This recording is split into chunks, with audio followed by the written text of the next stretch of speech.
avanzamos y vamos con lo que nos queda de cuatrimestre, de contenido, que estamos a 27 de mayo, nos queda menos de un mes de clases. Así que tenemos algunas clases donde vamos a concentrar en la otra temática de las dos unidades que faltan, y ya después un parcial, el control de las entregas, y con eso estaríamos cerrando el cuatrimestre.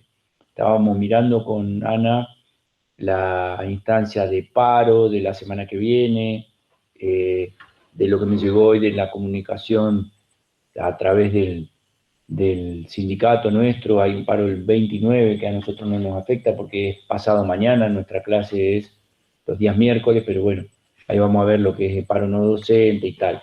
Nosotros no nos ha afectado mayormente la cursada, todo eso, y la pudimos ir llevando bastante al día, digamos, no hubo que resignar ningún contenido en un año que realmente fue muy difícil para los docentes y para la universidad en general, debido a los ajustes que afectaron mucho el presupuesto de la universidad y, entre otras cosas, los sueldos de los docentes. Pero bueno, siempre la idea es tratar de acompañar a los alumnos en la cursada y hacerlo lo mejor que se pueda dentro de todo esto que encima es virtual. Así que bueno, eh, la materia está acá, y algunas preguntas del parcial, contenido que brindamos y todo, estuvo enfocada en en el tema del valor alrededor del diseño. Creo que hicimos una hermosa experiencia entrevistando a un montón de diseñadores, diseñadoras, de profesionales, muy variados, muy diferentes entre sí. Eh, Digo una hermosa experiencia porque vimos cómo se pone en valor el diseño desde muchos enfoques, de la gráfica, de otras variantes de lo visual, de las personas que están más vinculadas a redes sociales, de los que trabajan de manera independiente, de los que tienen espíritu asociativo y entonces armaron emprendimientos con otros colegas. Y la verdad que me pareció una parte muy interesante y entretenida de la materia que ustedes investiguen esto, y como lo dijimos en su momento, la verdad que nos sorprendimos con todo el material que trajeron, y creemos que la instancia esta, más el parcial y más tal, cumple con nuestro objetivo, que es poner en, poner en cuestión, digamos, el valor del diseño. Si nosotros, si nosotros logramos comprender esto, logramos hacernos, digamos, apropiarnos de esta idea del valor del diseño, seguramente, o digamos, o lo expreso como un deseo, ustedes puedan salir a un mercado afuera y trabajar con esto que es el diseño, ¿sí? En los diferentes campos laborales que hay. Desde los inicios de esta carrera, y por tratarse de una universidad pública, nosotros tomamos, también por indicación de lo que es el plan de estudio, los contenidos mínimos considerados en el plan de estudio, el tema del Estado. Esta materia antes fue políticas públicas, y tuvo un eje en eso, y luego cambió a gestión profesional del diseño y políticas públicas, con lo cual sigue siendo políticas públicas. Este, y, siempre, y siempre intentamos no corrernos de la idea de, bueno, vamos a hablar de políticas públicas y vamos a hablar un poquito también del diseño en relación con las políticas públicas y de qué función cumple. Nosotros venimos diciendo desde el día 1 de la materia que el diseño es que, si nosotros tuviéramos que reemplazarlo por una palabra, ¿cuál sería no es exactamente un sinónimo, digo, pero cuál es la palabra con la que mejor identificamos al diseño, en términos de lo que el diseño puede producir, de lo que el diseño puede hacer por la sociedad, por la gente, así como la medicina cura, el diseño, ¿qué es lo que hace? ¿O qué es en todo caso? Comunicación, comunicar. El diseño es comunicación, genial. Nosotros decimos el día 1 que el diseño es comunicación y que el diseñador es un comunicador. A mí me parece ver cada día más diseñadores comunicando, me parece que se amplió, y me parece que todo el mundo digital de alguna manera no nos dejó alternativa, digamos, que todos tenemos que ser de alguna manera un poco generadores de contenido, y yo diría más, con la aparición de la IA en el mundo de lo visual, también como reguladores de ese contenido. Nos viene la gente con las creaciones, entre comillas, hechas por la IA no crea, la IA mezcla, junta cosas y las mezcla, digamos, no es un proceso creativo estrictamente. Si entendemos cómo funciona la inteligencia artificial, sabríamos que no son procesos creativos, sino son procesos de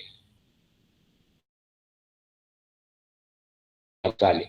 Y entonces nos obliga a tener una mirada comunicacional. Tenemos que estar muy atentos a qué es lo que se quiere decir y cómo se quiere decir, y a la retórica, a la forma, que es un poco el campo más visible del diseño. Entonces, somos comunicadores, en que el diseño comunica, entonces vamos a estar de acuerdo en que hay algo como un mensaje, que vamos a tener un mensaje intencionado, que es un mensaje que va a tener como fin, que lo dijimos también. ¿Cuál es el fin genérico, digamos? Porque podemos hablar de un montón de cosas, de posicionamiento de marca, pero como un fin genérico, ¿qué quisiéramos que pase con el diseño? Que también venimos charlando en estas clases y que tiene que ver con el valor, con esto que decimos del valor. Modificar conductas. Decimos de manera genérica que un objetivo razonable, deseable, sería que nuestra producción, que nuestra comunicación modifique alguna conducta. Y ponemos como ejemplo de eso, citando también a estos diseñadores y diseñadoras que vimos en aquel práctico un poquito más extenso, que era bueno, ver cómo trabajaban, qué hacían, qué no hacían.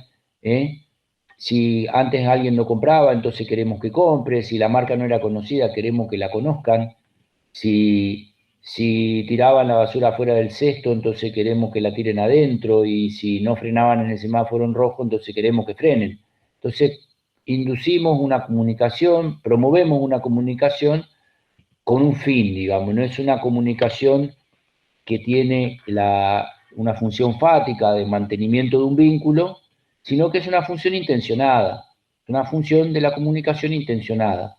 O queremos vender, o queremos convencer, o queremos inducir, o queremos seducir, o queremos contar, y en esa acción promovemos otra acción, digamos, estamos promoviendo otra acción.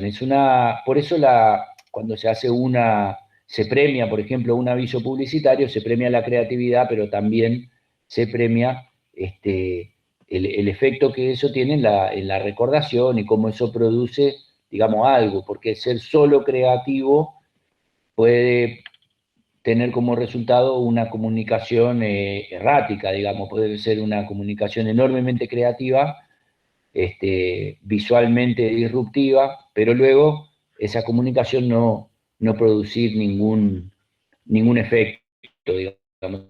Entonces nos interesa una comunicación intencionada, y nos interesa además hacernos de este lenguaje, nos interesa hacernos de este lenguaje. A mí me interesa que ustedes terminen este cuatrimestre y que puedan usar estas palabras como herramienta para ustedes acercarse a un cliente y decir: nosotros vamos a comunicar para producir esto. ¿Vos qué quisieras que pase?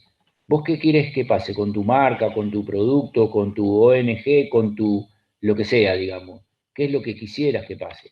Y entonces en esa charla, que es un poco, ahí me meto en el terreno que ustedes ya conocen, de los talleres de diseño, de toda la otra parte de la carrera donde ustedes aprenden a diseñar, donde ustedes aprenden a trabajar en este campo, y entonces investigan, y entonces, no sé, todas las técnicas y, digamos, y instrumentos asociados a la producción de una comunicación visual, y entonces con todo eso en la mano y con todo lo que vamos agregando, vamos gestionando el diseño, vamos acercándonos a esta idea de la gestión profesional del diseño.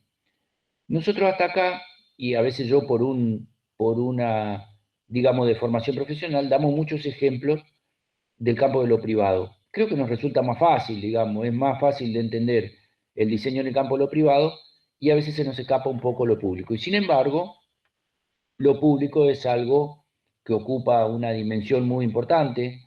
Nosotros tenemos una gran cantidad de organizaciones que tienen que ver con lo público, con el Estado. Y bueno, nosotros como materia, y en este segundo tramo que nos queda materia, vamos a abordar un poquito la temática del Estado y de las políticas públicas para entender eso, porque ustedes, digamos, se están yendo una materia de cuarto año de la licenciatura y necesitamos eh, compartirles este contenido sobre el Estado en el marco de esta universidad pública, pero además porque creemos que hay ahí un interesantísimo campo laboral, digamos, con una proyección muy ambiciosa. El Estado tiene cosas que lo privado no tiene, y viceversa, por supuesto, no es que, no es que una cosa reemplace a la otra o sea mejor que la otra, sino que son campos complementarios. En el mundo hay 194 países, todos tienen Estado. En algunos hay una mayor presencia del Estado y en otros hay una menor presencia del Estado y hay como características de esos estados. Pero hay unas cuestiones genéricas sobre ese funcionamiento que en general voy a hacer un comentario sobre esto. A lo largo de la historia de la humanidad, digamos, nosotros comenzamos siendo un grupo de descendientes de animales mucho menos complejos y a partir de la aparición del lenguaje, de la oralidad hace 1.000.000 de años, empezamos a complejizar y a ponerle nombre a las cosas, digamos, y a partir de hace 5.500 años apareció la escritura y entonces todo fue complejizándose. Esa organización primitiva del sapiens prehistórico era una organización mucho menos compleja y mucho menos burocrática y mucho menos funcional que la de los estados actuales. Sin embargo, el Sapiens, una de las cinco, digamos, principales razas humanas que poblaron el planeta y que prevaleció sobre las otras, sobre el Neandertal y el Denisova y las otras razas humanas que hubo sobre el planeta, se fueron organizando y fueron organizando sus comunidades en función de cuál principal objetivo, cuál creen que era ustedes el objetivo principal de las comunidades prehistóricas, qué es lo que creen ustedes que podía ser el principal objetivo, lo que esa gente quería. Sobrevivir. Sobrevivir, y para sobrevivir necesitaba ¿qué? Está perfecto. Y comer y reproducirse. Comer, reproducirse, que hasta acá estamos hablando de cosas muy básicas, un poco ese concepto es común a todas las especies. Sin embargo, el humano se empezó a diferenciar de las otras especies porque al tener esta particularidad, ¿cuál es la diferencia que tenemos como humanos respecto de las otras especies? Hablamos. La forma que tenemos de comunicarnos.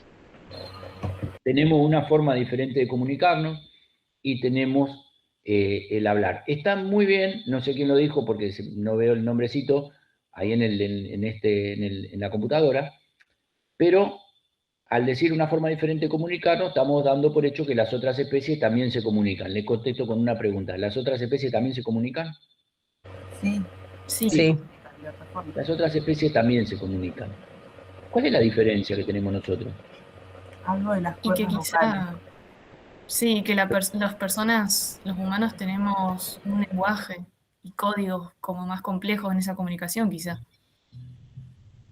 Los humanos Yo creo tenemos... también, A ver, perdón, sí, a la Juana. de poner en palabras conceptos abstractos.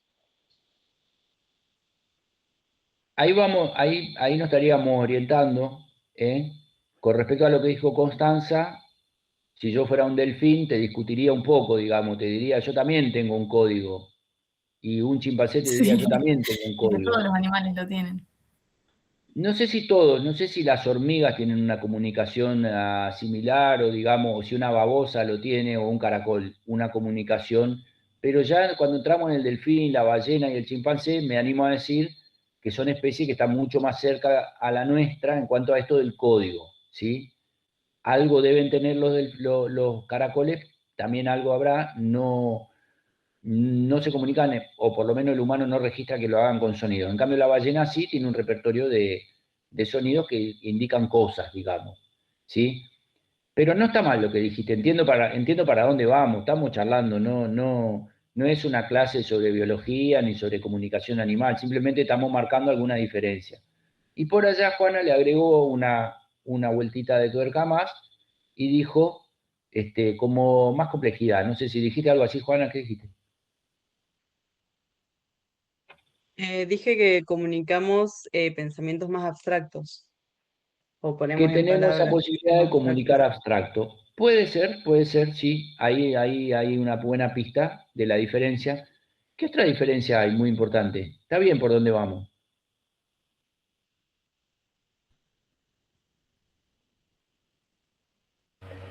Que nuestra biología nos permite hablar, modular, porque una Nosotros cosa no es sé. emitir sonidos y Sí, otra cosa es correcto. poder hablar. Vamos a marcar una diferencia. ¿Qué diferencia hay entre hablar y emitir sonido? Está muy bien. Puede ser que el habla es una construcción. Los animales que también emiten sonido, yo no estoy seguro que no hablen, solo que el repertorio de sonidos que tienen es menor que el nuestro, porque nosotros por la mutación que tuvimos hace 1 millón de años, que son las cuerdas vocales, tenemos la posibilidad de un repertorio más amplio de sonidos. Nosotros no podemos emitir un sonido como una sirena, digamos, a pesar de que algún imitador de la tele lo puede hacer. Eh, pero la mayoría de nosotros nos manejamos con un repertorio muy amplio. Nosotros tenemos una manera de expeler el aire diferente a la de otros animales y entonces nos permite un repertorio casi infinito de sonidos. Podemos decir un montón de palabras que los otros animales no tienen.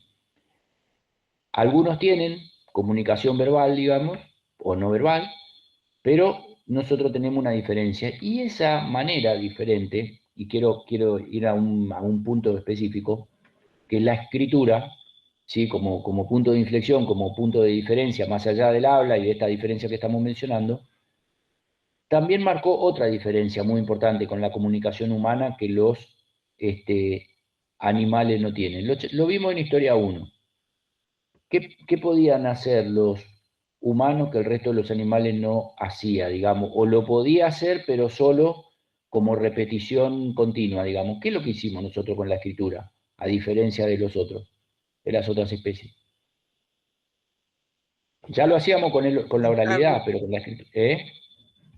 dejar plasmadas nuestras ideas y experiencias. Ese dejar plasmado, vamos a llamarle acumular conocimiento. Las hormigas siguen manejando la comida en 2026 como lo hacían hace 10 millones de años y nosotros cambiamos todo. ¿Por qué cambiamos todo? Porque acumulamos conocimiento. ¿Y qué nos permitió la acumulación de conocimiento? Desarrollar técnicas novedosas para un montón de cosas, digamos. Nosotros primero nos desplazábamos a pata, después nos subimos arriba de otro animal que era el caballo, después inventamos la rueda, enganchamos el caballo con un carro, y después a ese carro le sacamos el caballo y le pusimos un motor a explosión, que era hacer explotar adentro de una cámara de combustión los restos fósiles de otros animales que habían vivido hace 100 millones de años atrás, que era el petróleo. Es decir, hicimos un montón de cosas con la acumulación del conocimiento que no podríamos haber hecho si no hubiéramos tenido ¿qué?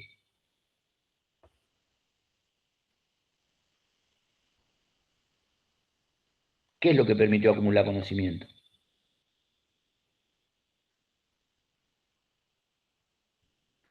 La comunicación o más precisamente el lenguaje. El lenguaje nos permitió acumular conocimiento. El lenguaje fue primero oral y después fue escrito.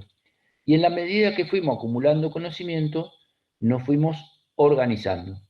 Fuimos organizando nuestra subsistencia de una manera diferente. Hace un ratito, cuando yo pregunté qué es lo que querían las especies, Paula dijo subsistir, sobrevivir. ¿Y para sobrevivir qué necesitaban? Le pregunté yo. Entonces dijo, comer, reproducirse. Reproducirse parece ser una actitud, digamos, innata del ADN, no parece ser una necesidad, sino parece ser la consecuencia propia de la diversidad de las especies, digamos, cada especie anda buscando reproducirse. Vos te tirás una semilla de gramilla y al rato, al año, tenés el jardín lleno de gramilla, digamos, tiene un efecto de reproducción. Nosotros vivíamos en un planeta de, a lo mejor, no sé, 100 millones de individuos en la prehistoria y hoy somos más de 8.000 millones arriba del planeta. ¿Sí? Es un efecto, digamos, que viene con la, dice, los animales sí pueden recordar cosas y anticiparse. Sí, tal cual, sí, tienen diferencia, pueden recordar algunas cosas y anticipar otras. Pero el humano, hace unos 100.000 años, se colocó en la cima de lo que se llama la cadena alimentaria. ¿Y por qué lo pudo hacer?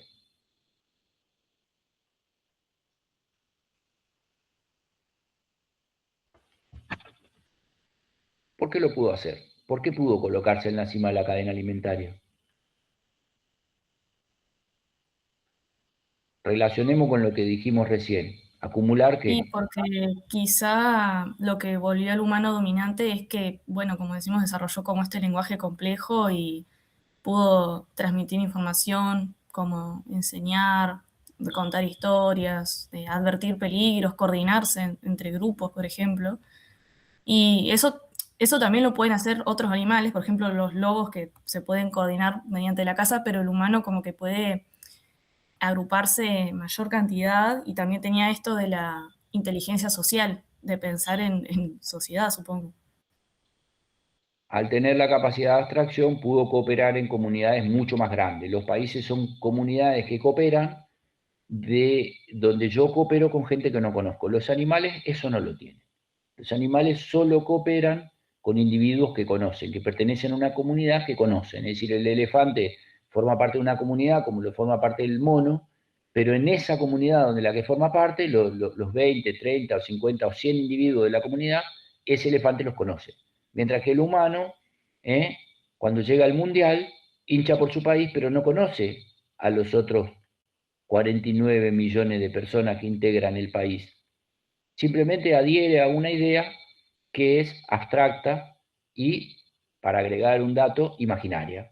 Digamos, no existe una tal cosa como los países, que existe la imaginación, ¿sí?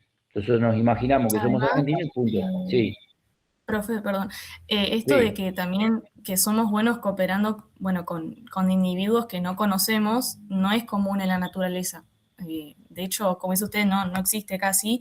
Y además esto va, supongo que ligado a esto de que las personas después, bueno, creamos lo que son las tribus, las leyes, en lo que es el comercio, bueno, la ciencia, los estados, y eso hace, supongo que nos podemos organizar como una escala mayor.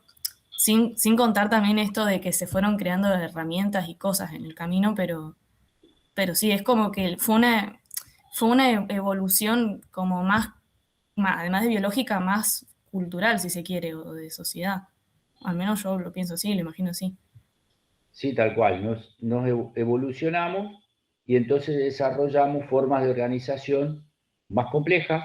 Una de las características que tienen es que podemos cooperar entre individuos que no se conocen entre sí, vía esto que Constanza menciona, que es la creación de estas ficciones. Una de las ficciones de cooperación más fuertes que existe en el planeta es el dinero, digamos. El dinero es una ficción de cooperación. Creemos que un billete vale no por su uso, sino porque hay un acuerdo basado en la fe, digamos, donde decimos, bueno, esto vale y chao. Y a partir de esa creencia, instalada y compartida, lo intercambiamos por bienes. Pero hasta que no se inventó el dinero, los bienes se intercambiaban por bienes, se cambiaba comida por comida, digamos, no, o comida por una cacharro o una vasija de barro, no por un papelito pintado, digamos, eso es una novedad, pero es una novedad muy potente. Las creencias son sistemas muy potentes, digamos, entre ellos, como dijimos, el dinero, los países, las religiones, son de una potencia muy grande y que nos organiza, nos ordena, digamos, entonces esas dimensiones imaginarias, ordenadoras, fuertemente ordenadoras, nos modificaron completamente, digamos, y nos convertimos en un planeta donde el humano se valió de las otras especies para su supervivencia, colonizó casi la totalidad del planeta, arriba del mar, abajo de la tierra, buscando recursos por todos lados. Y todo eso lo pudo hacer porque pudo acumular un conocimiento sobre cómo hacerlo. En ese proceso hay un punto de inflexión, hay varios puntos de inflexión, podríamos mencionar un montón de puntos de inflexión, pero como nos interesa la comunicación, solo podríamos decir, qué sé yo, la invención de la rueda, el control del fuego, la edad de piedra, la edad de los metales, qué sé yo, hay 20.000. Pero para tomarnos de la comunicación, podríamos decir como punto de inflexión, la aparición de la oralidad, que decimos nos permite acumular conocimiento, nos permite crear relatos, a partir de esos relatos pueden cooperar personas que no se conocen entre sí. Y otro punto de inflexión importante, los hago pensar un poquito, si dijimos que la oralidad es un punto de inflexión, ¿cuál es el otro punto de inflexión importante? La escritura. La escritura es un enorme punto de inflexión. Y como dijimos, la escritura comenzó hace alrededor de unos 5.500 años, con algunas civilizaciones, la Sumeria, los fenicios, los egipcios, en paralelo se estaba inventando la escritura en 2 o 3 lugares cercanos entre sí, cerca de la media luna fértil, digamos, que estudiamos en Historia 1, y se iban creando diferentes sistemas de escritura, y esos sistemas de escritura permitían una nueva, cambió la relación humana con el tiempo, sí, tal cual, porque justo te adelantaste a lo que iba a decir, permitió que personas que no convivían en el mismo tiempo y espacio pudieran conocer cosas que pasaron antes o que pasaron en otro lado. Si bien la escritura de la que hablamos, aquella de los inicios, era más un sistema contable, digamos, la escritura cuneiforme sumeria, el dato que les quiero comentar es que en paralelo, de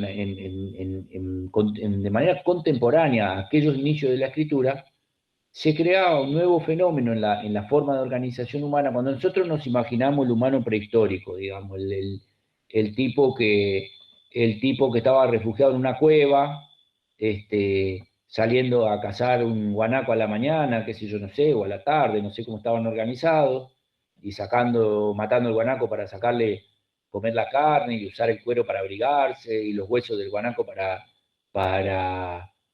fabricar algún tipo de herramienta o cubierto, lo que sea. Cuando nos imaginamos eso, nos imaginamos unas comunidades relativamente chicas, digamos, no unas comunidades de 10 millones de personas. Nos imaginamos comunidades, como un dato, les digo, anecdótico, hay el sitio arqueológico con pintura rupestre más antiguo de la Argentina, que es la Cueva de las Manos, que está en Santa Cruz, tiene 9.500 años y tiene pintadas 2.500 manos diferentes. Es decir, eso es, la Cueva de las Manos es de mucho antes que los sumerios inventen la escritura, ¿sí? Y el humano ya andaba por la Patagonia y ya pintaba. Pero esa comunidad, cuando pinta las 2.500 manos, esas 2.500 manos no son de 2.500 individuos que vivieron al mismo tiempo en la misma cueva. Son de 2.500 individuos que a lo largo de unos siglos habitaron en la cueva y anduvieron por ahí, fueron manchándose las manitos con algún tipo de pigmento natural y estampándola sobre las paredes de la caverna, y esa que está bajo de una especie de alero, digamos, y esto sobrevivió. Habrán otras que habrán hecho parecido y desaparecieron por la inclemencia del tiempo, por el tipo de pigmento que usaron, lo que fuere. Pero esto sobrevivió, o sea que imagínense una comunidad a lo mejor de 300, 400 personas, no sé, o quizás menos. Y los descendientes de lo primero que marcaron la mano fueron y pusieron de vuelta la manito. Y dejaron dibujado ahí algunas cosas relativas a su organización, dibujitos de los animales que cazaban, dibujitos del ciclo de aparición de la guanaca, dibujitos del mapa de donde había que ir a buscar el agua, cosas así, que fueron pintando en la pared, y algunas cosas imaginarias de animales que nunca existieron, pero que evidentemente existieron en su imaginación, como luego el humano siguió imaginando un montón de otras cosas, digamos. Desde esa forma de organización primitiva, avanzamos hacia formas de organización más complejas, a comunidades, como decíamos, más numerosas y basadas en ficciones muy potentes que hacían que más cantidad de gente que no se conocía entre sí pudiera adherir a ella. No toda la gente que vivió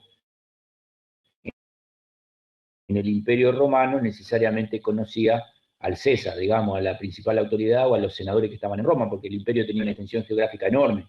Pero remontándonos más atrás en el tiempo, en paralelo a la invención de la escritura, en esos lugares que les menciono, las costas fenicias en el Mediterráneo, las ciudades sumerias y, y los valles egipcios alrededor del Nilo, el valle del Nilo, iban haciendo una forma primitiva del Estado que son los reinos, ¿sí? Esa forma de organización es diferente de las comunidades prehistóricas. Es una forma que pone a una persona arriba en la cima, digamos, de una organización social y crea una jerarquía y una burocracia alrededor de esa figura, con mayor o menor complejidad según el avance estados, reyes, ejércitos y leyes. Exacto. La escritura, ¿sí?, va en paralelo a la creación de esta nueva forma de organización, diferente de la forma de organización prehistórica y que gradualmente tiende a la complejidad. Es una complejidad bastante menor a la actual y muchos de esos gobiernos primitivos, de esa forma de organización primitiva, cuál es la diferencia entre un reino y una organización primitiva de hace 20, 30 millones de años atrás? ¿Cuál creen ustedes que es la diferencia?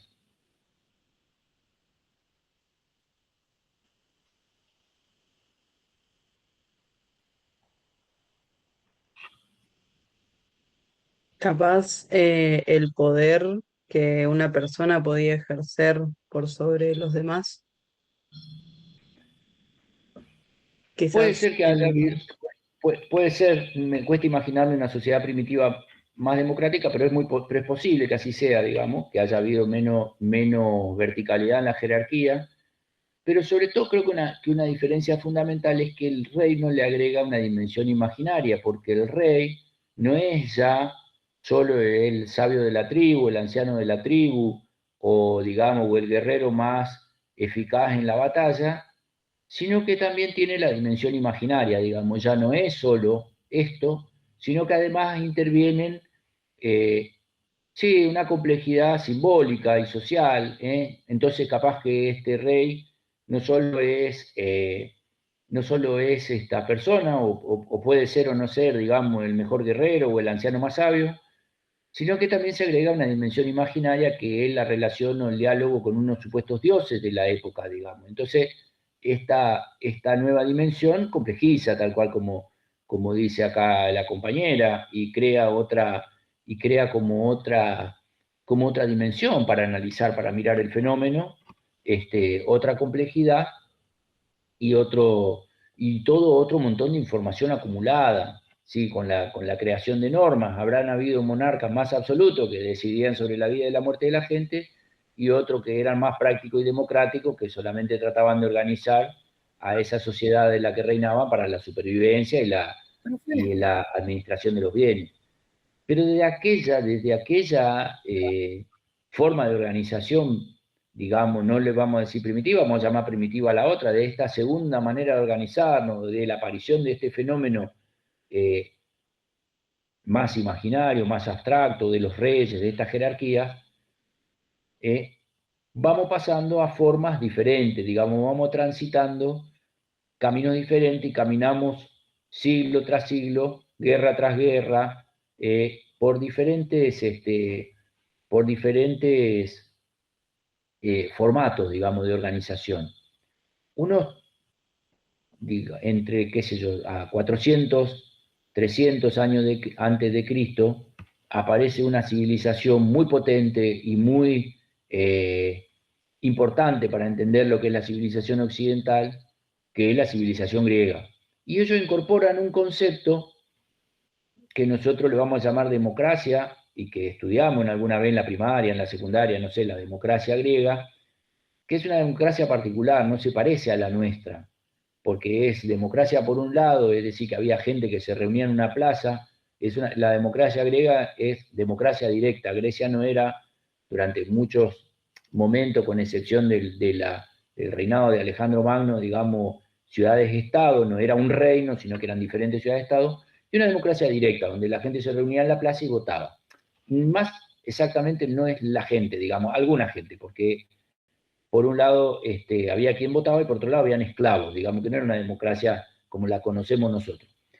Pero era un inicio, digamos, en esa época es un inicio. Hasta ese momento no había habido un fenómeno asambleario como este, hablamos entre 400 a 200 años antes de Cristo.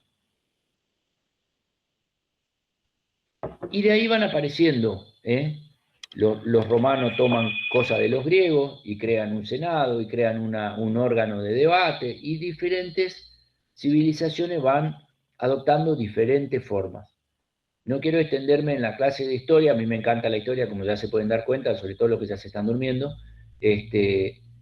pero esto va cambiando, va mutando, y nosotros nos encontramos, cuando ustedes llegan al mundo, porque muchos de ustedes ya son nacidos en el siglo XXI prácticamente, muchos, algunos no, nosotros somos del siglo XX, se encontraron con un mundo que ya estaba organizado de otra forma, digamos, mayormente democrático, con alguna interrupción del sistema, pero con un sistema que tenía una organización que ustedes conocieron desde la escuela primaria como de 3 poderes. ¿Cuáles son esos 3 poderes?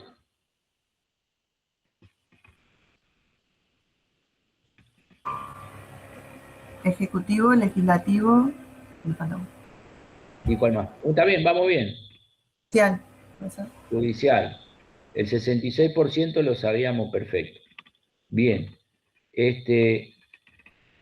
Nosotros nos resulta natural, nos resulta familiar que se hable de la independencia del poder, ¿cómo se llama?, judicial, que se hable del poder legislativo, porque nosotros tenemos incorporada una forma de organización. Por eso le hice esta pequeña introducción de prehistoria y de historia, para ponerlo un poco en antecedentes de dónde venimos. La acumulación de conocimiento nos permitió pensar, prefigurar diferentes formas de organización. Esa forma de organización que llegó hasta nuestros días y que, digamos, de alguna manera funciona, o para pensarlo, digamos, todavía nos inventó una mejor, digamos. Nosotros vivimos dentro de un sistema democrático. Es decir, nosotros votamos nuestras autoridades, no vivimos en un reino. Hay algunas autoridades, como las autoridades judiciales, que no se votan, si bien hubo algunos intentos de democratizar, de que se votaran los jueces, no se llegó a eso. No sé, Ana, si hay países donde se votan los jueces. Se vota el poder legislativo, ¿qué decías? Que no, que se propuso la democratización, que tampoco no se eligen directamente, no es ese el sistema. La democratización del poder judicial no quiere decir que directamente los ciudadanos lo eligen. Se vota gente que los elige, digamos. Lo que sí por ahí lo que está planteando, yendo un poquito para atrás, la formación del Estado moderno, los inicios en el siglo XVI, pero con la Revolución Francesa, ¿se acuerdan cuando es la Revolución Francesa? Empiezan a aparecer algunos elementos característicos, es en 1789, algunos elementos característicos de la formación del Estado moderno que está hablando ahora. Y entonces ahí cuando nosotros empezamos esta clase y empezamos a hablar de Estado, que después Gustavo hablar de lo que es el Estado en sí como idea, nosotros pensamos cuál es la forma de gobierno que tenemos nosotros en Argentina. ¿Cuál es la forma de gobierno? Yo les pregunto.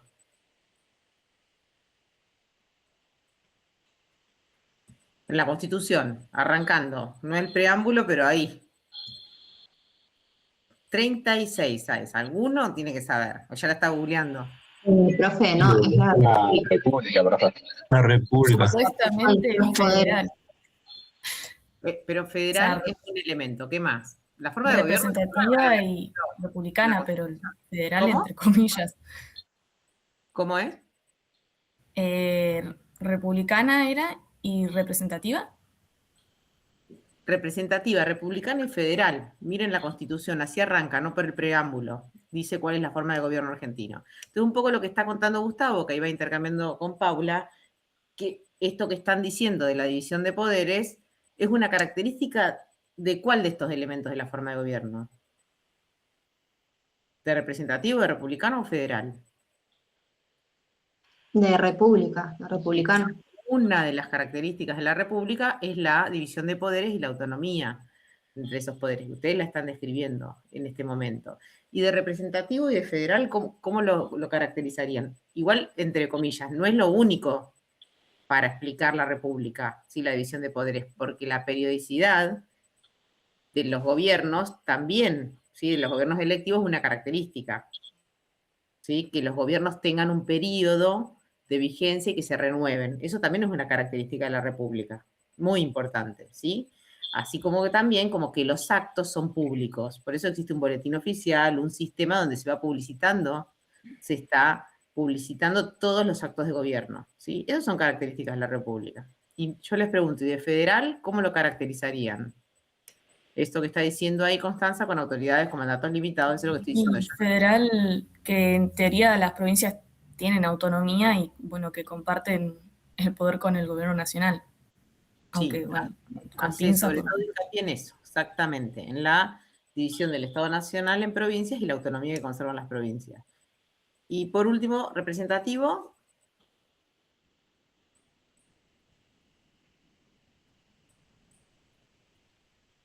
¿Qué elementos encontramos nosotros en el gobierno argentino que hacen a la representatividad de la forma de gobierno nuestra? Tiene que ver con que los ciudadanos no votan sobre las leyes o las acciones que va a tomar el gobierno, pero eligen representantes que lo hacen, como los diputados. Una manera más complicada de explicarlo, al revés arrancaste, pero está bien.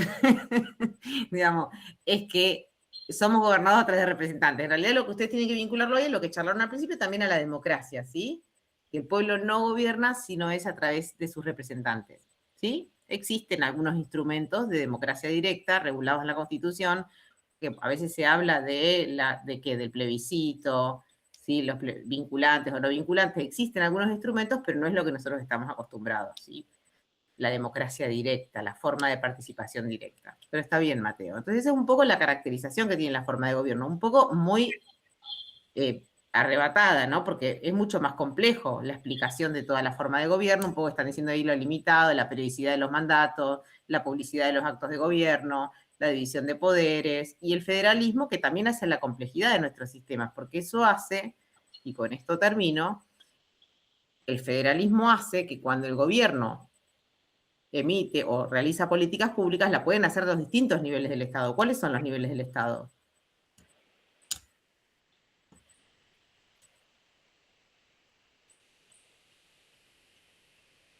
¿Qué Estado conocen? ¿No son municipal, nacional y gubernamental?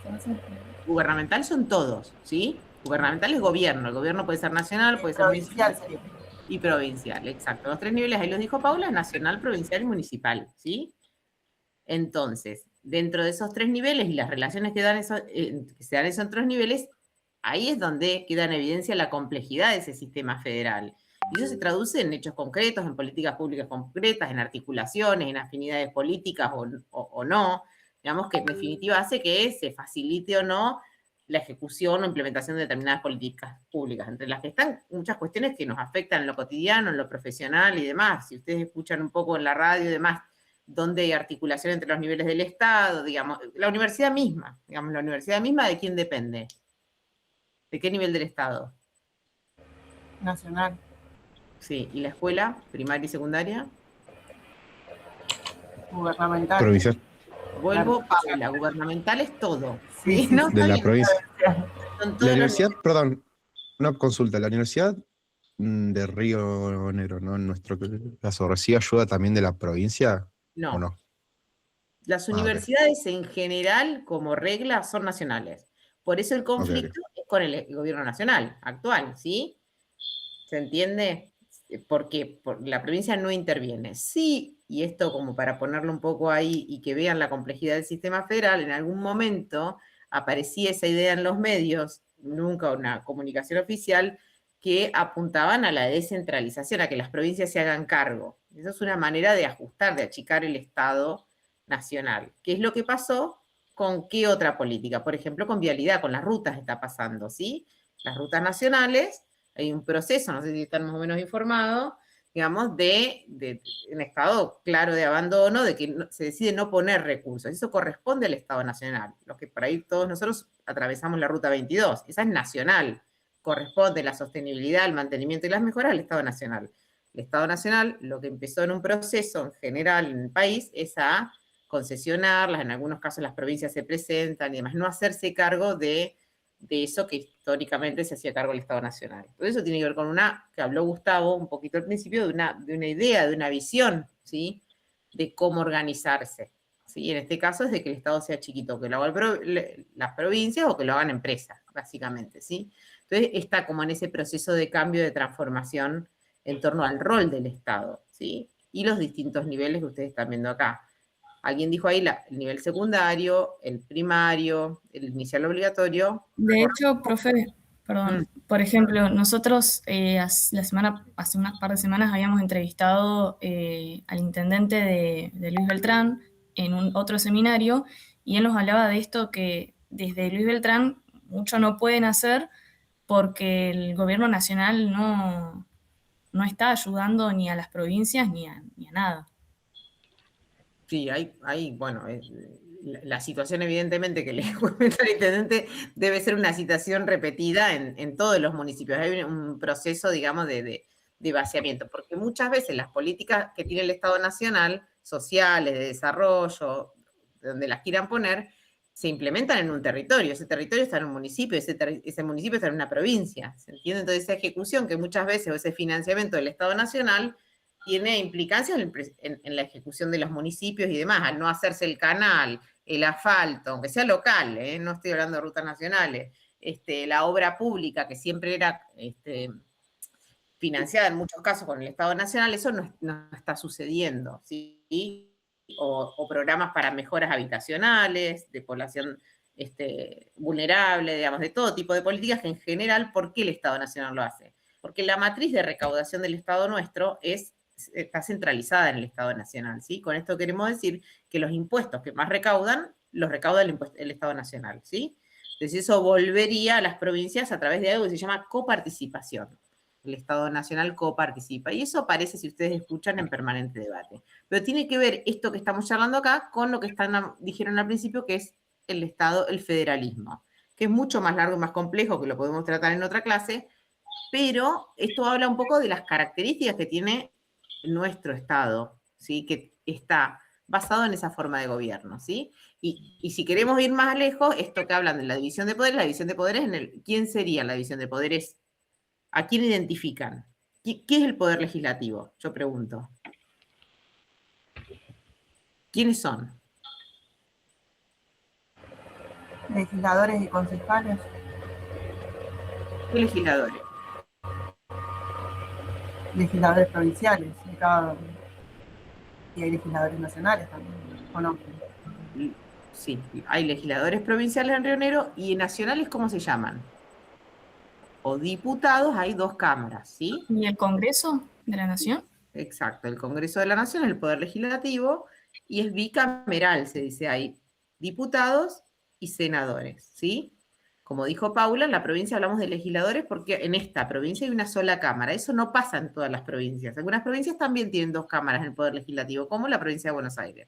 Ahora, los distintos niveles del Estado tienen una representación del poder legislativo. Como dijo Paula, el Consejo Deliberante es el órgano legislativo dentro del nivel del Estado municipal. ¿Se entiende? ¿Quién sería el poder ejecutivo? En todos los niveles del Estado. El intendente municipal, el gobernador provincial y el presidente. Exacto. Ellos y las secretarías, direcciones y ministerios, ¿está bien? Que no son elegidos directamente por el pueblo, pero son quienes representan el poder ejecutivo, los que ejecutan la política pública, ¿está bien? Nosotros elegimos a los que está mencionando Mateo creo que habló, ¿no? Pero todo lo que compone el Poder Ejecutivo es quienes designan estas figuras que mencionaste en esos cargos, que hacen que ejecutan esa política pública, ¿sí? Entonces es muy importante que tengan en cuenta que es más complejo, lo mismo que el intendente, ustedes entrevistarán al intendente, pero tendrá un equipo, ¿sí? Ese equipo también forma parte del Poder Ejecutivo. Y el Poder Legislativo, y lo identificamos. Lo único que sumaría acá es si ustedes saben cómo está representado la Cámara de Diputados y la de Senadores. ¿Conocen? ¿Han ido alguna vez al Congreso Nacional? Bueno, si alguno tiene la posibilidad de Buenos Aires, es gratis, hay visitas guiadas gratis y es un lindo lugar para conocer y se da permanentemente. O sea, hay mucho turismo así recorriendo el Congreso, porque por ahí, si tienen la posibilidad de ir a Capital, pueden visitarlo. A ver, ¿cómo se elige? ¿Han votado ustedes? Ya son grandes. Sí. No fueron nunca. Bueno, van a tener la oportunidad próximamente. ¿A quién elegimos cuando elegimos senadores? ¿A quién elegimos cuando elegimos diputados? Nacionales, porque es distinto. Podemos explicarlo de distinta manera. Yo sé que los diputados duran 4 años en el cargo en el que están. Y bueno, y después creo que puede ser que la mitad, o sea, cada 2 años se renueva la mitad, ¿puede ser? De la Cámara. Sí, hay renovaciones parciales. Esas hubieron de medio término el año pasado fueron, ¿no? Sí, ya estoy. Y vamos a tener junto con las presidenciales la otra renovación. Está bien. Ahora, lo que yo preguntaba es el criterio de representación. Si uno va, si ustedes visitan el Congreso, se van a dar cuenta que la Cámara de Diputados es enorme, la cantidad de bancos, sí, es enorme. En cambio, la de senadores es muy chiquita, ¿sí? ¿Por qué? Porque la de senadores, la representación, está determinada por 3 senadores por provincia, ¿sí? 2 por la mayoría y 1 por la minoría. Es decir, si ustedes piensan en las elecciones en Río Negro, que hubieron 3 partidos, hay uno que no entra en general, porque entran 2 por la mayoría y 1 por la minoría. Sí, ahora justamente el oficialismo no tiene representación en el Senado, no va a tener próximamente, no tiene, pero por este criterio. Entonces, no importa la cantidad de población que tengan las provincias, todas tienen la misma representación en el Senado, ¿sí? ¿Está claro eso? Es una Cámara que van y la van a ver chica. Cuando ven la de diputados, un montón. La representación en la Cámara de Diputados es proporcional, para decirlo de manera simple, a la población, ¿sí? O sea, ¿quién va a tener más diputados? ¿Río Negro o la provincia de Buenos Aires? Pregunto. ¿Quién tiene más diputados? No, Buenos Aires por la cantidad de personas que tiene en el territorio. Sí, ese es el criterio en diputados, no en senadores. En senadores somos todos iguales, ¿sí?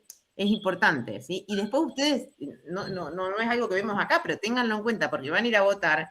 También hay una forma de elección de los legisladores, como dijo Pablo, que a veces le decimos diputados en esta provincia, pero son legisladores, porque no hay cámaras en Río Negro. También van a ver una lista sábana y van a ver diputados por el circuito, legisladores por el circuito, ¿sí? Entonces yo puedo, si tengo mi domicilio acá, voy a poder elegir los diputados del circuito en el que vivo, pero no voy a poder elegir los del Valle Medio, como ustedes están hablando de, ¿sí? Y los de la Sábana los vamos a elegir todos. Entonces también ahí hay que poner un poquito de atención, porque uno por ahí sobre la proximidad del territorial puede conocer, saber un poco, ¿sí? Por ahí en la Sábana puede ser que sean de cualquier lugar de la provincia, por supuesto, con los requisitos que les permite la Constitución provincial, siempre. Pero hay una complejidad que es fácil de entender, pero es importante, ¿sí? Es importante que la comprendan. Y eso hace, esto que estamos diciendo de manera muy breve, a la complejidad del sistema federal, ¿sí? Y del sistema federal y de la representación y representativo de toda la forma de gobierno. Lo estamos diciendo de manera simple. Ahora, nosotros en general nos metemos en esta materia en lo que implica el diseño y la implementación de las políticas públicas, ¿sí? Independientemente de todo este proceso, de toda esta estructura que es mucho más compleja de lo que estamos contando, ¿sí? ¿Por qué nos importa? Porque en eso por ahí entra un poco a jugar el rol que uno tiene como profesional, vinculándose. Ustedes evidentemente están haciendo un trabajo con un municipio, ¿sí? Y están abordándolo desde su profesión, desde el ejercicio profesional, desde lo que ustedes pueden brindar. Bueno, eso es un pedacito. Y es importante entender cómo funciona esa pequeña máquina, ese pequeño sistema que ustedes tienen ahí en un gobierno local, que va a ser un poquito más complejo, por supuesto, cuando los municipios sean más grandes o los gobiernos locales sean más grandes, la escala va a complejizar la posibilidad del hacer, el perfil que tenga el municipio, las posibilidades de decir, bueno, es un municipio turístico, es un municipio que tiene un perfil de explotación hidrocarburífera. Todas esas cuestiones ustedes tienen que atender a eso cuando miran e intervienen en el territorio. Entonces, por ahí está bueno entender un poco esa estructura, más allá de que es importante saber lo que uno vota, ¿no? Cuándo va a votar, también. Pero también, desde esta materia, lo propio tiene más que ver con las políticas públicas, que evidentemente puede estar vinculado a lo que comentó, no sé si fue Constanza, ¿sí? No sé, Gustavo, si querés comentarle algo más. No, está perfecto, está bueno todo lo que aclaraste porque tomaste, digamos, la descripción del estado actual o de cómo llegamos hasta acá, que es muy importante y es además a dónde queremos llegar, porque lo que nos interesa es entender lo actual. La reseña histórica que hago tiene que ver con entender de dónde venimos y hacia dónde nos ubicamos, digamos, y cómo funciona la comunicación en relación con esto. Así que está buenísima la aclaración. Lo que vamos a hablar son de las demandas de la sociedad y de los campos de resolución, que es el texto de Oxlack, que vamos a tratar de hacerlo breve, así no hacemos demasiado largo, pero me parecía que era interesante aclarar un poco de dónde salió todo esto, digamos, como que el humano se fue organizando de una manera hasta que llegamos a esto que dice Ana, la complejidad del estado actual. Y lo que insistimos siempre, la importancia de que ustedes entiendan esto para qué, digamos, qué es lo que podemos hacer con esto, de qué nos sirve entender. Y creo que Ana le dio muy buenos ejemplos de esto, que es decir, che, en donde yo me muevo, ¿qué es lo que hay? ¿Y qué podemos inventar también? ¿Qué podemos proponer? Porque si yo entiendo cómo funciona, quizás entiendo a dónde puedo ir a proponer lo del turismo porque digamos, el turismo es una invención reciente. Reciente digo en términos del ciclo de la historia humana y de la cima de la cadena alimentaria. Entonces podemos crear otras cosas, podemos crear valor, ¿sí? Y el diseño lo crea, la comunicación lo crea. Entonces, cuanto más entendamos de esto, más podemos movernos en un nuevo campo laboral, que es crear nuestro campo laboral, pensar a dónde está la cosa, entender cómo funciona el mundo, digamos, y eso es lo que me va a servir. ¿Se ve la presentación? Sí. ¿Cuáles son las demandas que plantea el funcionamiento de una sociedad organizada como lo estábamos describiendo recién? Las demandas pueden ser salud, educación, vivienda, etcétera. Es decir, la gente necesita esto, ¿sí? El humano, que ya no es prehistórico, necesita de todas estas cosas. ¿Quién satisface esa demanda? De un lado tenemos el Estado, del otro el mercado y las organizaciones de la sociedad civil.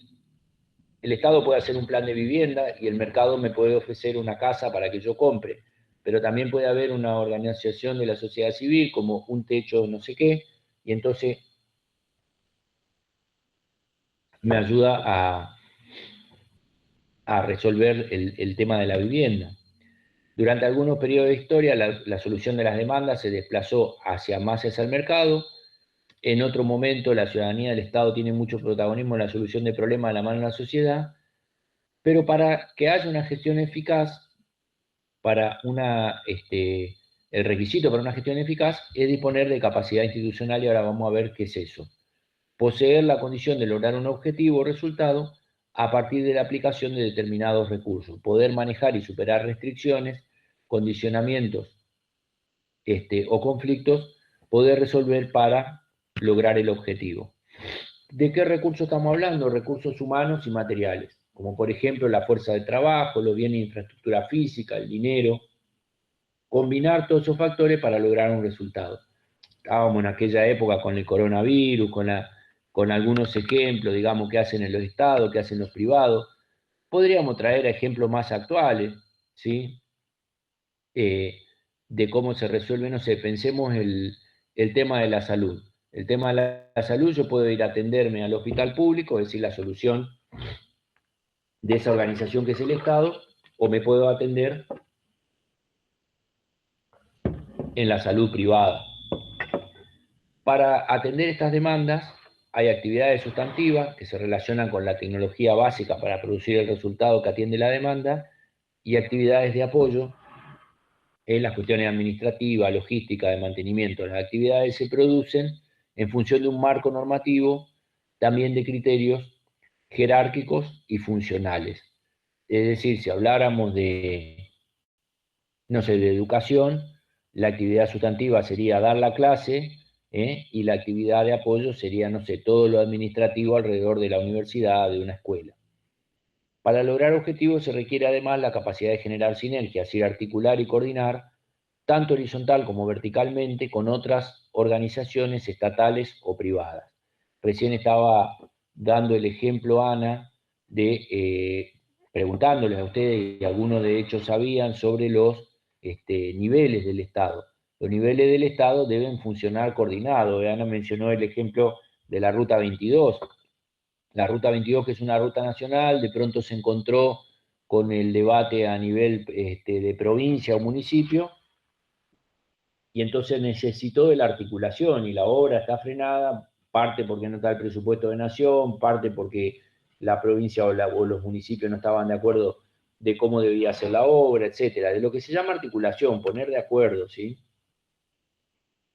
Una de las, cada una de las capacidades de las que estamos hablando para lograr toda esta sinergia, decimos los recursos humanos, materiales, las tecnologías de gestión, el marco normativo, las estructuras y los procesos, y la coordinación interinstitucional son necesarias para un desempeño eficaz, es decir, que podamos lograr el objetivo. Si es unir dos puntos, tenemos que hacer la ruta. Si es la vivienda, tenemos que evaluar cuánta gente necesita las viviendas, cómo vamos a hacer para otorgar las viviendas, cómo vamos a hacer para construir las viviendas, de dónde van a salir los recursos. Y ahí nos encontramos con la gestión pública, política de carácter repetitivo y permanente, como salud o educación, es decir, la escuela o la universidad siempre está, y, y proyectos y programas que, a diferencia de la gestión permanente, que se repite todo el tiempo, surgen como surgen como respuesta a una necesidad puntual. Hay proyectos y programas exclusivamente estatales o conducidos en forma coparticipada con organizaciones sociales y o empresas privadas, y lo otro que mencionamos son los proyectos y programas. Es decir, tenemos la política que está siempre y el proyecto o el programa. A diferencia de las actividades permanentes, hacer creaciones nuevas cada vez tienen ventajas y desventajas. Por ejemplo, hay un programa para una cuestión puntual que en su momento apareció como problema y barrera para que el Alto Valle de Río Negro y Neuquén pudieran exportar fruta, que era la existencia de un bichito que es la mosca de los frutos. Entonces, desde el Estado, en coordinación con organizaciones no gubernamentales y con empresas, se crea un programa que se llama el programa Mosca de los Frutos, digamos, donde se piensa cómo se va a combatir esto en beneficio de todo el sistema, porque si podemos exportar, va a haber más dinero para los empresarios, pero también para los empleados y la gente que va a trabajar dentro de ese sistema. Como caracterización, el autor de este texto, que es Oscar Oslak, que es un especialista, digamos, en política pública, dice: los proyectos y programas, al ser creaciones nuevas, no arrastran estructuras pesadas ni resabios culturales y funcionales, pero tampoco cuentan con experiencia común y deben construirse sobre la marcha. Algunos factores de contexto que pueden afectar el logro de un objetivo o la producción de un bien o servicio: que la creación de una institución responda a una demanda real, que la política implementada y los bienes gocen del apoyo de actores significativos de la sociedad del Estado, del ámbito internacional, que la institución cuente con grado de libertad suficiente para que las restricciones normativas no afecten su actividad. Cuando vos quieras interrumpirme con algún ejemplo, Ana, que a lo mejor vos podés dar de la diferencia entre una política pública permanente y un proyecto o programa, o de los ejemplos o de los factores de contexto que pueden afectar a cualquier política pública. Bien. Puede ser en cualquier tema, pero bueno, en la pandemia nosotros solíamos dar muchos ejemplos. Pero, por ejemplo, lo que comentaba de la fruta. Hay algo que tiene que ver con una actividad económica, con una economía regional, que tiene que ver con la economía regional del Alto Valle, que tiene que ver con la producción de fruta de pepita, ¿sí? De pera y manzana. hay políticas específicas, o habían por lo menos sostenidas, en torno a la existencia de mantener un estatus sanitario. ¿Por qué al Estado nacional, provincial les conviene mantener un estatus sanitario? Porque le permite exportar. ¿Sí? Exportar no solo genera una dinámica en el mercado, de posibilidades de comercializar y movimientos en el mercado interno, también porque genera actividad económica, sino que también se cobran impuestos sobre lo que se exportaba. Entonces hay una política que está vinculada a estos programas que decía Gustavo también, o hubo mucho tiempo para sostener un estado sanitario, ¿sí? Una situación sanitaria. Pero paralelamente hay muchos que tienen que ver con el contexto. Cuando hay heladas, cuando cae piedra, muchas veces hay organismos de emergencia en el Ministerio de Agricultura o como se llama el Ministerio de Agroindustria, que prestan asistencia frente a las inclemencias climáticas, ¿sí? Entonces, esas políticas que surgen en el marco de contextos, de situaciones, en este caso que tiene que ver con el clima, están vinculadas a esto que está describiendo él ahora. Si quisiéramos decir más del contexto, bueno, supongamos una caída de la demanda o que Brasil decida no comprar más la manzana del Alto Valle. Entonces eso también muchas veces puede implicar que para sostener, digamos, la producción, la actividad económica, el Estado intervenga en pos de que de garantizar la sostenibilidad del trabajo, la actividad económica, siempre, sobre todo cuando son actividades económicas que motorizan la economía de los lugares. Eso como para seguir con el ejemplo, ¿sí? Pero bueno, frente a un hecho claro que es indiscutible, que tiene que ver con la actividad económica preponderante por mucho tiempo en el Alto Valle, la economía regional de la producción de fruta de pepita, que sería lo troncal, después surgen otro tipo de políticas que hacen a la sostenibilidad y a mantener en equilibrio esa actividad, ¿sí? Ahora, entre paréntesis, estamos asistiendo en un momento en que el Estado se empieza a retirar, ¿sí? Que empieza a sostener que no tiene que intervenir en ningún aspecto. Entonces, todas estas áreas que por ahí nosotros hacemos como referencia y usamos como ejemplo, muchas desaparecen, muchas han perdido, digamos, efectividad, eficiencia o no se ejecutan, pero bueno, porque estamos atravesando un periodo bastante particular en este sentido. Por ahí lo vamos a poder leer un poco más a la distancia, ahora estamos en tránsito, entonces la referencia por ahí es lo inmediato anterior, ¿sí? Eso ténganlo en cuenta. Pero sí podemos hablar que en los últimos 30 o 40 años esta es la matriz que estamos planteando, ¿sí? En términos generales. Y lo podemos encontrar en otro tipo de políticas también, ¿sí? En políticas sociales, podemos pensar en la asignación universal por hijo, es una política social, es universal, se sostiene, ¿no? En este gobierno también, pero es una política que viene de qué año, Gustavo, ¿2000 cuántos? 2009, por ahí, Sí, ¿no? por ahí la asignación universal, sí, por ahí esos años, Pero 2009. una política general, y bueno, paralelamente a esto surgen otras asistencias, subsidios de otros niveles del Estado, de acompañamiento a situaciones vulnerables, a situaciones de ciudadanos en situaciones de vulnerabilidad. Entonces son políticas que tienen el contexto, que pueden tener con situaciones particulares y que acompañan esa idea general que tiene que ver de asistir a la población que se encuentra completamente descapitalizada, ¿sí? Entonces ahí aparecen un montón, podemos entrar con algunos ejemplos muy concretos, pero es la asignación de la comida, es el comedor en el barrio, ¿sí? Es la autoconstrucción, el terreno social, depende en qué tema sea. ¿Sí? Un municipio no tiene recursos para ofrecer un programa de materiales para la construcción, pero sí muchas veces se ha dado de la entrega de terrenos. Ustedes, si de las distintas localidades que ustedes están, muchas veces los municipios tienen terrenos, entonces pueden hacer loteos sociales y demás. Como nivel del Estado, asiste una política desde las posibilidades que tiene ese nivel del Estado. El Estado provincial, en el caso de Río Negro, tiene un organismo que se dedica a la implementación de política habitacional. ¿Saben cuál es? No quiere decir que haga mucho, porque depende de los recursos, pero existe. ¿Cuál? El IPPB. El IPPB, ahí está el nivel del Estado, ¿sí?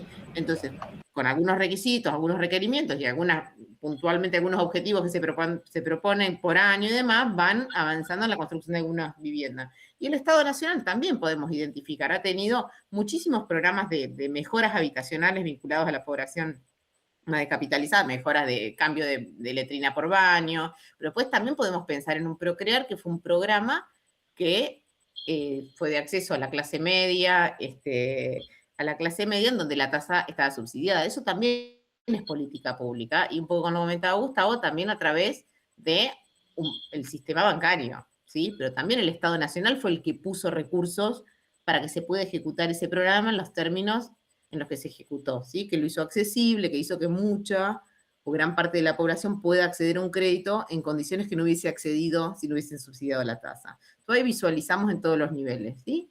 Del Estado. Nosotros podemos decir que, en el caso de la provincia, la existencia del IPPB ya tiene un montón de años, o sea, hay una intencionalidad. Después uno puede analizar específicamente qué es lo que, cuánto se hace, hacia dónde se dirige, cuáles son los destinatarios, bueno, ahí es hilar más fino, pero en términos generales podemos identificar actores que tienen una misión que es esa en el territorio, ¿sí? Que es una política. Bien, buenísimo. Ahí tenemos unos cuantos ejemplos para pensar. Decíamos que tenemos que tener esta capacidad institucional, que siempre es situacional, depende de combinación de dimensiones, variables de carácter de contexto, y depende también del liderazgo, de quién conduzca la gestión para decir, bueno, vamos para acá, vamos para allá, resolvemos de esta manera. Por eso hay determinados políticos que son reelectos y otros que no, digamos, de acuerdo a cómo lideren, cómo lleven un determinado proceso y cómo resuelvan en definitiva las demandas de la sociedad, lo que mirábamos en la primera diapositiva. Importante, dice Oslak, hacer un checklist de variables que podían ser fuente de posible déficit de capacidad institucional. Para ello hay que interrogar a las personas idóneas en cada uno de los aspectos especializados que exige el manejo de un proyecto. Tener en cuenta cómo opera la dinámica organizacional. El cuadro irá emergiendo de a poco y el diagnóstico será más claro, así como sus vías de solución. Después vamos a ver, un poquito más adelante, vamos a hablar sobre la palabra, acuérdense como erramos en el comienzo, dijimos las demandas que plantea la sociedad y después fuimos desarrollando toda esta idea de cómo se resuelven esas demandas y de qué rol puede tener el Estado, qué rol puede tener el privado. Ana le agregó esto que también es parte, digamos, la cuestión de los enfoques, que también nos ayuda a nosotros a pararnos dentro de un mapa y decir, bueno, ¿para dónde va esto ahora? ¿Va para acá, va para allá? ¿Es el Estado, es el privado? No sé, se me ocurre pensar, la semana pasada hubo en Neuquén, por ejemplo, una reunión en la que estuvo el presidente IPF, en la que estuvo el gobernador de Río Negro, creo que el intendente de Neuquén, algunos legisladores, la intendenta de General Roca, todo alrededor de del movimiento que se genera en el fenómeno vaca muerta, digamos. El suplemento de energía del diario Río Negro hizo una convocatoria a un evento. El salón a donde tuvo lugar el evento es un salón que es del Estado, que es el Salón Domullo en Neuquén, no sé si alguno lo conoce, el centro de convenciones de nuevo de Neuquén, que está en la costa del río. O sea, que el edificio era del Estado. La empresa que lo convocó es una empresa privada, pero a su vez tuvo mucho protagonismo YPF y sus subsidiarias, que es una empresa cuyo mayor accionista es el Estado, pero no es el único accionista. Y a la vez adentro de la reunión había un montón de empresas privadas, es decir, un montón de actores reunidos alrededor de un fenómeno muy actual, por otra parte, que es el fenómeno de la economía petrolera y su potencialidad de negocio, las empresas que van a ofrecer servicios, otras que van a buscar proveedores. ¿Y cuál es la demanda que resuelve? ¿Qué es lo que hace el petróleo? ¿Qué demanda resuelve? ¿Qué saben ustedes sobre eso?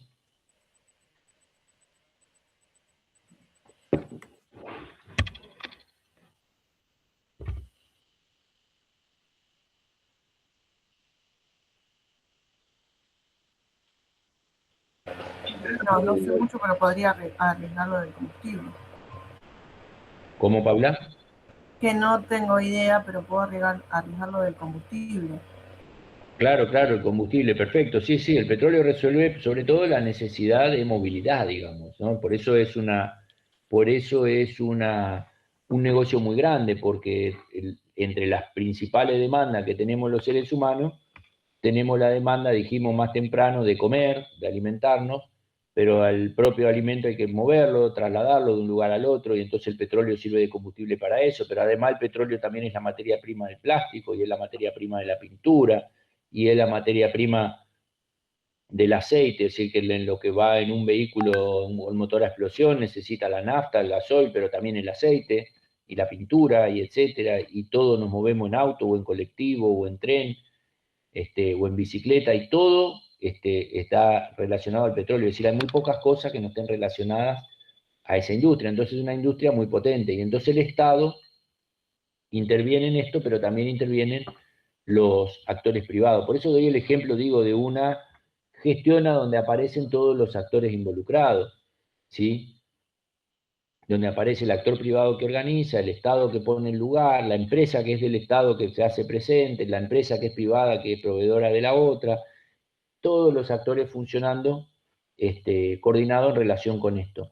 También me parece interesante para pensar, ustedes ante semejante, digamos, potencia que tenemos acá, también cómo van a pensar esto, porque ustedes, por ejemplo, no sé, ustedes dicen, bueno, yo voy a trabajar en diseño para una casa de comidas.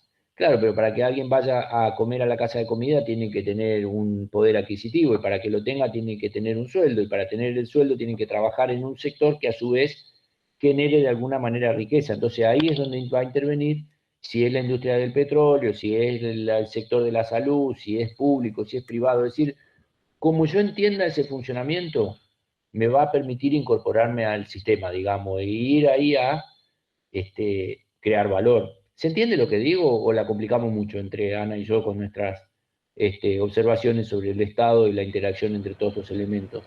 ¿Se entiende lo que No, estamos diciendo? se entiende porque de hecho en DB4 también estamos trabajando ahí sobre problemáticas sociales, así que como que lo fuimos relacionando. Está bien. ¿Alguien más? ¿Algún comentario? Se escuchó medio raro, Paula, por eso estamos ahí. Ay, perdón, es que estoy con los auriculares y no le anda bien el micrófono. Que sí se comprende, bueno, yo por ejemplo me guié bastante con el tema de las organizaciones. Pero bueno, en DB4, por ejemplo, estamos trabajando sobre políticas públicas, en realidad sobre problemáticas sociales, y algunos grupos elegimos el área de salud, y ahí vinculamos el hospital y todo lo que tiene que ver con las políticas públicas y cómo desde el diseño nosotros podemos intervenir.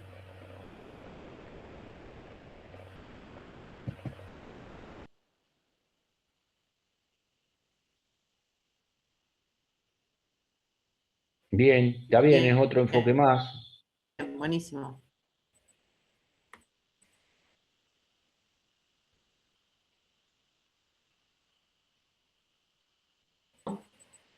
Me parecía que estaba muy en silencio. Ahí volví.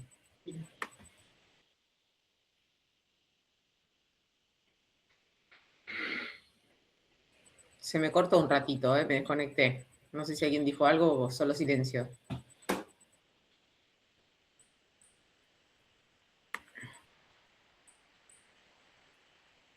Bueno, entonces pueden articular un poco esto con lo que van haciendo en DB4, porque esta parte, digamos, que quedó acotada de la materia, muy simplificada, apunta un poco a eso, a pensar el rol del Estado, las políticas públicas, ahora por lo menos esta primera parte, pero quedó acotado, pero evidentemente está un poco en sintonía con lo que ustedes hacen puntualmente en esa materia. O sea, me da un marco más general, pero todo eso que ustedes ven posiblemente situados en un ámbito, en un tema, en un problema, digamos, porque Gustavo habla de las demandas de la sociedad, la definición, digamos, en ese texto un poco lo van a ver, pero es una selección, es muy acotado, pero en general surgen de la identificación de un problema, que es lo que ustedes evidentemente hacen, cómo uno identifica un problema y cuándo ese problema es un problema público, ¿sí? Relevante. Es decir, lo que es un problema posiblemente a mí como ciudadana, para mí, por ejemplo,